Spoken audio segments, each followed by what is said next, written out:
ఈ మధ్య కాలంలో ఆడియన్స్ థియేటర్లకు రావడం తగ్గిపోయిందన్న కంప్లైంట్ ఎక్కువగా వినిపిస్తోంది. సినిమా అద్భుతం అంటే తప్ప ఆడియన్స్ థియేటర్ల వరకు రావటం లేదు. యావరేజ్ సినిమా అంటే ఓటీటీలో వచ్చినప్పుడు చూద్దాంలే అని వెయిట్ చేస్తున్నారు. దీంతో థియేట్రికల్ ఫుట్ ఫాల్స్ భారీగా పడిపోతున్నాయి.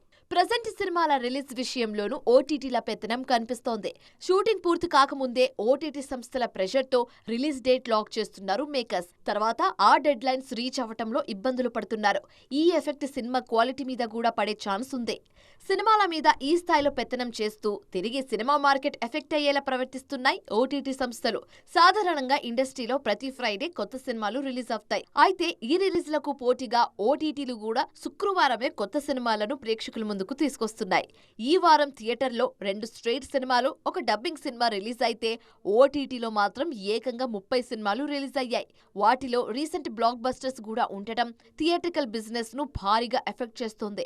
అందుకే ఈ విషయం మీద సినీ పెద్దలు దృష్టి పెట్టాలంటున్నారు మూవీ లవర్స్.